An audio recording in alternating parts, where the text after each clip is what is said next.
Hello, everyone. This is Bojie. I'm a Bay Area local real estate agent.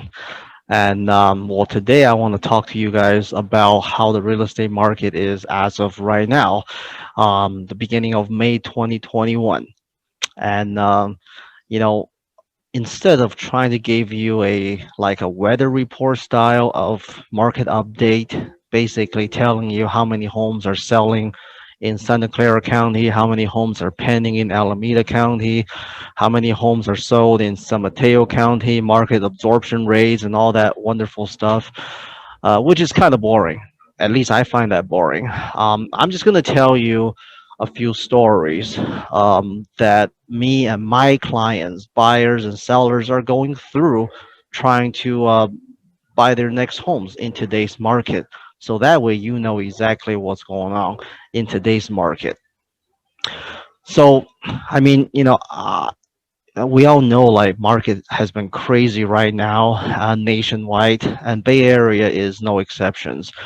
And we have very few inventory since the last whole year. People just aren't ready to move. They're afraid to move because of the pandemics, and therefore, a lot of people's. It's interesting. Like we don't have jobs, but we have a lot of money from the government. So the buyer's demand is like has been all time high, and the inventory has been all time low, and the interest rate has been all time low. So I had a lot of people coming to me because they wanted to buy a home. They want to take advantage of the special time that we have right now. And I've been taking out a few buyers to look at homes throughout the Bay Area. And a lot of them are first time home buyers. They've never purchased a home before. So, you know, when you're looking to buy something, especially large items like a car or houses or anything that's in a greater amount, we all want to negotiate. That's what we do, especially when buying a house or buying a car. And so I've taken this guy to look at homes in San Mateo County, and we've looked at a few houses here and there. And the buyer was asking me like, "Hey, can we negotiate a deal? Can we do this? Can I think about it?" It's very common reactions from first-time home buyers. And I'm telling this buyer, sure, you can do all that. And I'm here to provide you with the information so you can make the decision. And these houses that we just saw, the offer due date is in 2 days. What? I mean, this home just came on the market, what, 6 days ago, and you're saying that they're reviewing offers in 2 days? How could that possibly be? I think the seller is bluffing. I think the agent is bluffing. I think you are probably bluffing. I'm like, I mean, these are all fair questions. You never know what the seller is thinking, but the truth is you'll never know, even if you ask them. But what you can do, and this is what I suggest that person to do, is, if you think he's bluffing, let's just wait until 2 days later when the offer is due and see if this property goes into pending or not. That's probably the easiest way to find out, and which has no cost to you. And if this property is still active, 3 days after the offer due date, like, you gotta give them some time to counter and counter back and forth. But let's say 3 days later, this property is still is still active. Then we can go back and ask what's going on. And if it's pending, that means they're not bluffing. You know, Basically, seller probably wouldn't want to take that risk of bluffing and then make themselves look bad if they don't have any offers. And so that's what we did for about, I would say, a month. We looked at like 10 different houses, and we also look means physically, and also just looking at it on the internet, like, I don't know, 20 houses. Every property, I would tell him offer is due in a week or 6 days or in 2 days, and with no fail, every property goes under contract pretty much right after the due date. So the buyer realized, yes, the seller is not bluffing, and homes were selling like 100K, 150K over the original asking price. And I mean, this buyer is still looking, is still working with me right now, and we've gone up from 1.5 His budget was like 1.6. Now we're looking at $2 million homes. We just redid our pre-approval, and $2 million homes are just as competitive as 1.5. But we'll see how that goes.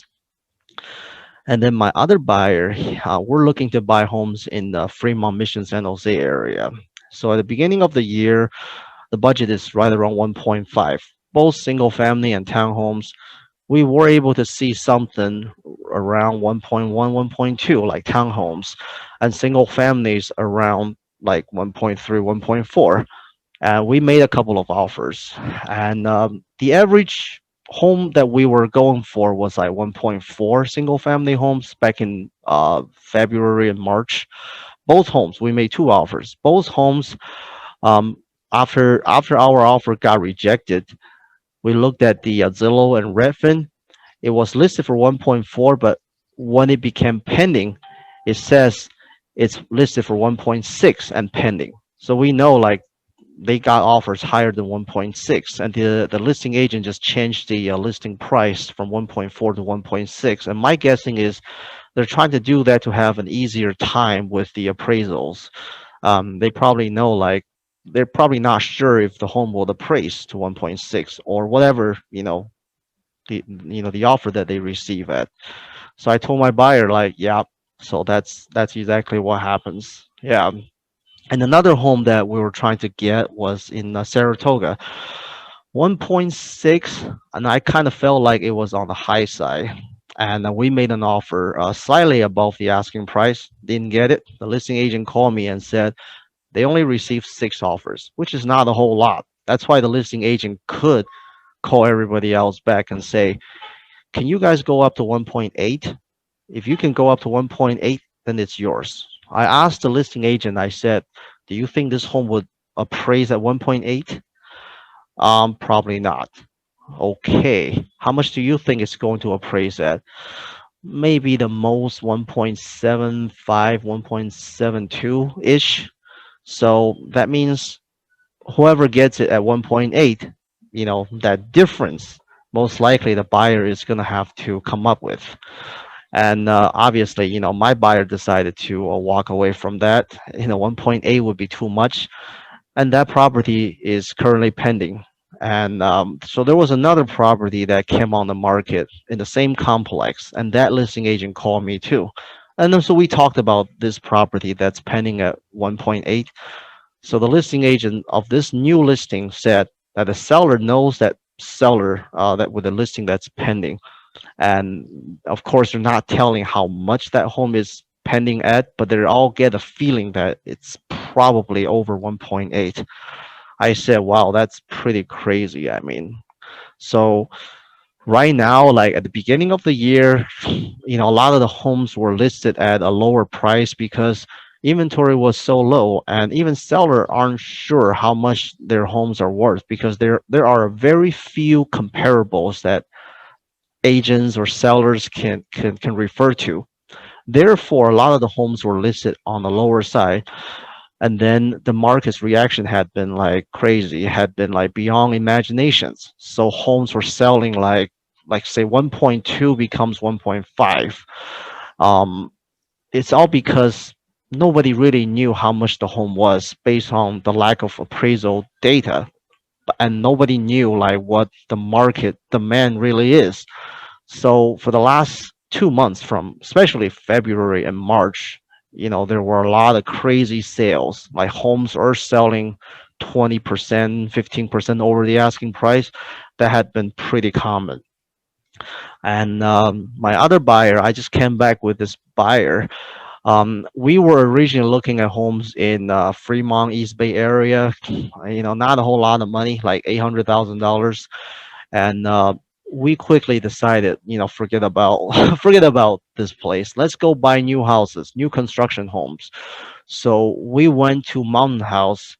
We looked at like two communities, a couple of models, and we're currently on the wait list. And the sales agent told me that the wait list is currently, well, nobody knows exactly how long the wait list is, but they're releasing like four models every time, and they have an interest list of more than 1,000 buyers from San Francisco, from San Jose, from all surrounding areas.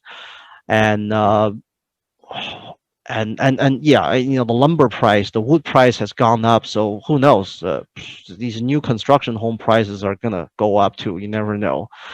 And right now they are processing the applicants that came onto their database in December last year, and now we're looking at May. So there's like a 5 months of time, like so right now they're processing people that have came into their database 5 months ago. So I'm telling my buyer, like, let's wait for 5 months. Realistically speaking, probably 4 to 5 months until uh, you're coming up, and then another 4 or 5 months for them to actually build a house. So, by the beginning of next year, you're probably going to be moving in, and hoping that the new home price doesn't actually go up by the time it comes to your term. Given that the lumber price has gone up, transportation logistic cost has gone up, the gas price, diesel price have gone up. These could all make your home price go up. So you got to budget for that. I mean, it is what it is. So and then I got a couple more buyers that initially came to me at the beginning of the year, and their budget is around 1 million, single family homes. And at that time, we were able to find some. Of course, we didn't take action because he wasn't ready. Now he came back to me, and we quickly ran through some market data, and now his budget is 1.5. So let's see how that goes. And I mean, so a lot of people, I talk to buyers all the time, and a lot of them are like, "Hey, how much do you think $1 million can get me in the Bay Area?" Well, as of today, in the beginning of May 2021, if you have $1 million, and let's say you want to buy a single family home, and you want to be in the Bay Area, let's say you want to be in the heart of the Bay Area, like, all these like a South Bay, Silicon Valley area, maybe Fremont to the east. I would say, do you care about schools? If you don't care about schools, you have an easier time. But still, I would say $1 million for a 3 bedroom, 2 bath, single family home ready to move in. Um, and a decent neighborhood, $1 million right now in the Bay Area is kind of, I mean, your choice would not be, it will be pretty limited. It'll be pretty limited for single families. If you're looking to buy a townhome or condos, well, yeah, then you have more choices. And the most expensive places, such as like Cupertino, Mountain View, part of Sunnyvale, um, San Mateo counties, particular, probably around $1 million to look at some townhomes, 2 bedroom condos, um, probably right around that, because those places are always having a shortage of homes, and schools in those areas are really good. And if you're looking at places like in the East Bay Area, like Fremont, for example, Fremont is great, and Mission San Jose being the most expensive and sought after place because schools so awesome. But if you have $1 million in Fremont, you could probably you have a lot of choices of condos and townhomes. And for single families, I would say, yeah, your choice is still kind of limited. And if you want to go further away to the Tri Valleys, like the Pleasanton, Dublin, San Ramon area, I would say $1 million will get you a smaller single family home. Um, but if you want to go up to like say 1.5, you'll probably have a lot more nicer homes to choose from in those areas.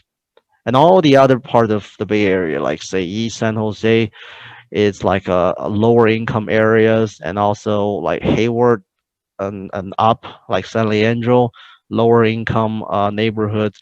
You probably get something like up to 1 million. You probably have plenty of single family homes to choose from.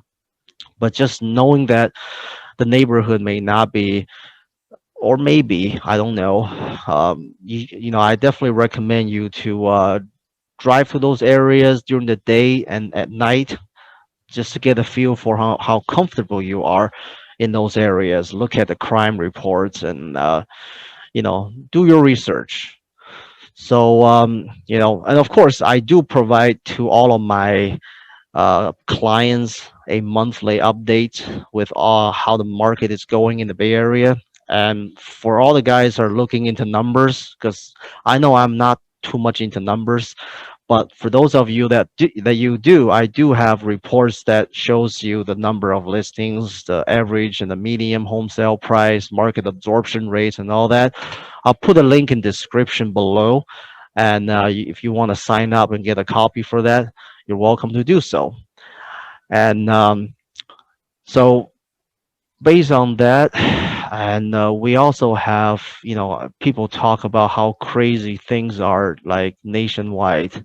And I don't know what your market is, but if you are, you know, chances are you're probably dealing with the same kind of competitions that we have here in the Bay Area. And you can comment down below and let me know how things are going in your market too. I know like my cousin. I have a cousin that lives in Pittsburgh, Pennsylvania. He was trying to buy a home in the last 2 months.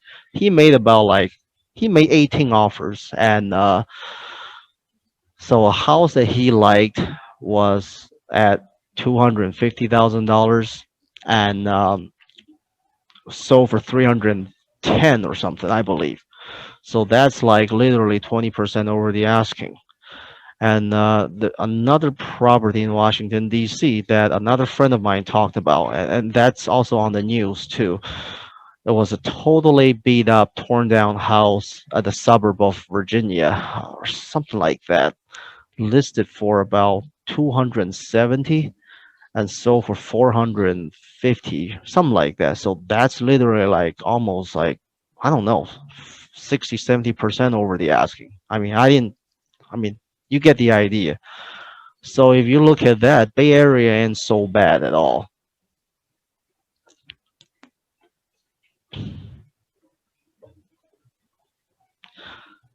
So now is the $1 million question. What do I think going forward with the real estate market? Um, first of all, nobody knows. Nobody has a crystal ball of where the economy is going. There's so many variables right now. Nobody knows what the impact is with the governments doing what they're doing, during the pandemics and people doing what they're doing. Nobody really knows. And but one thing I can tell you is that this this shortage of inventory, low interest rate, and insane buyer demand. Like this is the perfect storm for the perfect seller market. This will not last forever. You know, Nothing lasts forever. This is all temporary, and this is probably going to go down to the history of real estate. If you look back into the future, you could probably talk to your future families, your grandkids about you know, this insane period of time when people were trying to buy houses. But let me tell you, it's not going to last forever. It will not be as competitive like this forever. Um, I did talk about the real estate market in the beginning of the year. This is kind of like continuing from my prediction since last year. I was saying that at the beginning of the year, the market would continue to be crazy, just like last year. Home prices were still going to go up, but at some point this year, it's probably going to start to flatten off. So far, I would probably say that my prediction has been on par. At the beginning of the year, at least the first quarter, I have firsthand experience of how crazy the market is. And right now, I would say it is still crazy, but I started to see like some of the homes are on the market longer um, than than than I would have thought. And there could be a lot of reasons. It could be that the home prices have already gone up so fast, so much that it literally starts to scare off the majority of the buyers, and the majority of the buyers probably get tired of looking at houses and competing and not getting anything and started to doubt, like, is it really worth it paying that kind of money to get a home? um, I kind of feel like that it's probably starting to kick in a little bit among the majority of the consumers.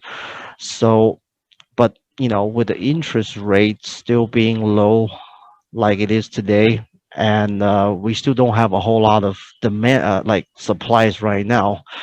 Um, the prices are probably gonna the appreciation of the home value is probably gonna start to slow down a little bit or significantly during the second half of the year. So that's my prediction. But as far as like a crash, I don't think that's gonna happen this year. Next year, probably not. I mean, if you want to create a market where there are a lot of like a huge real estate crash, which means home prices are going down by 40-50%, you're going to need a lot of inventory. You're going to need a lot more inventory than we have today. It's basically taking what we have today, multiplied by like 20 times or 50 times. You're going to have to create that level of inventory. And how are you going to do that? I mean, people are going to do what they do. They're going to be, you know, people looking to buy and sell for whatever reasons. But if you could have the majority of the people having to sell because they have no choices, they're distressed, such as you name it, the F word, right? Then yes, then that's what's up. That's when that's gonna happen. But in order to see that happening, I wouldn't count on it anytime soon. I would say for the mass of foreclosures coming your way, it'll probably be another 5-6 years, I would imagine. Even then, every market is going to behave differently. You look at some of these markets where people are owning homes when their incomes do not support. Like they're getting these like no income, um, no down payment, and high interest rate. That kind of like high risk, high reward type, high interest loans. Yeah, and then people are mostly working kind of like a blue collar jobs where they are more susceptible to layoffs. Yeah, well, in those neighborhoods, yeah, they're definitely gonna be more.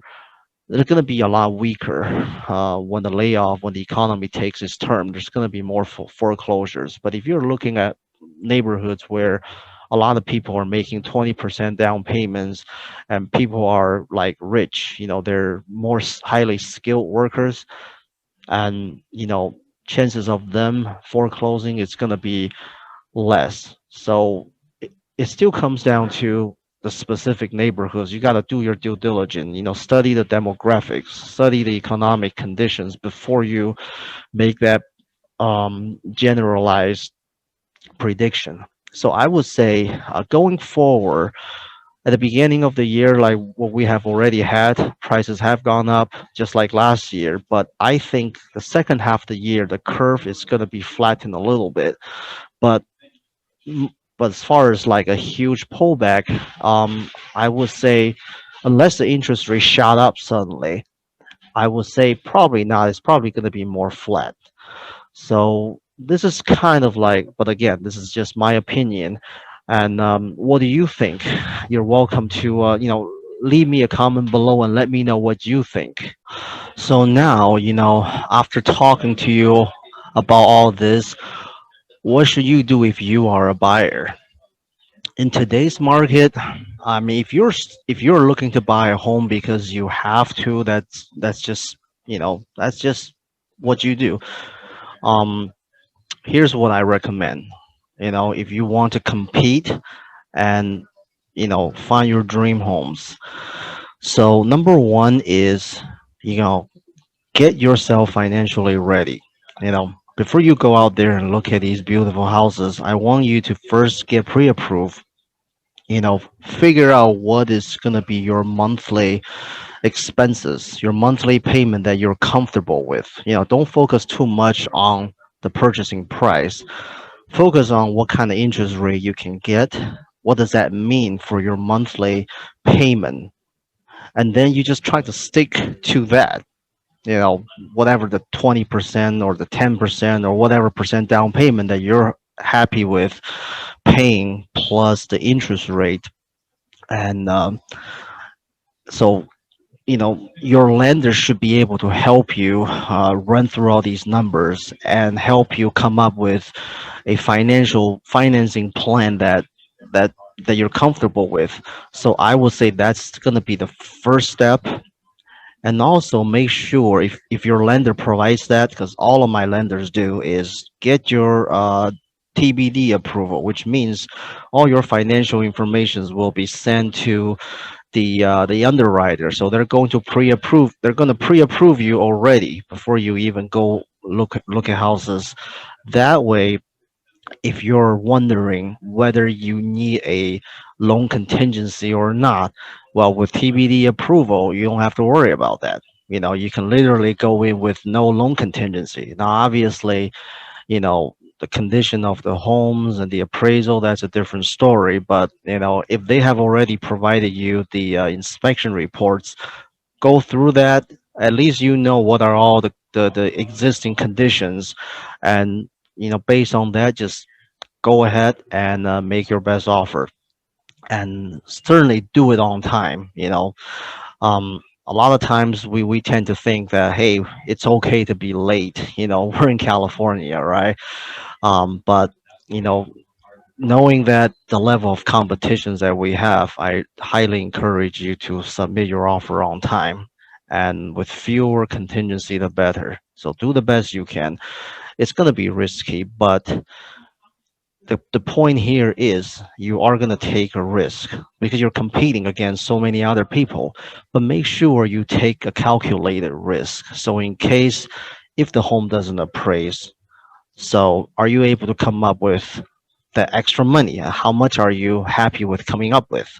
you know in case if there are repairs that you have to do, at least do you know all of the repairs? At least can you budget for those? You don't have to do them right now, you can do them later on, but at least you get the house. So those are the things that you take into consideration before you take these kind of risk.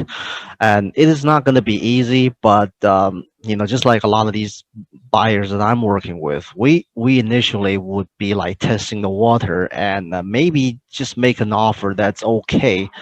And later on we started to become more aggressive, because we know that the overall condition is it's the way it is. And now we started to scratch the surface. We started to get counters right now, because now we have gone up like what, 5 to 10% over the asking. And that's kind of like where the competition is. So be completely okay if your first few attempts do not get you the property. You're testing the water, you don't know how much the competition is, but you want to come to that knowing pretty quickly. After one or two offers, you kind of know, okay, that this is what it takes. Now it's up to you if you want to play this game, or if you want to wait. Either way, it's fine. But definitely be 100% prepared going into this battle. Now, if you're looking to sell, so you've got a lot of good newses for you. You know, interest rate is low. You have very low competitions because of inventory, and you have a lot of crazy demands from the buyers. So these are the foundations of you selling your home quick and for top dollars, which is hard to create. It just happens. This is the overall market climate that sellers could take advantage of, and it's not going to last forever, just like anything in life.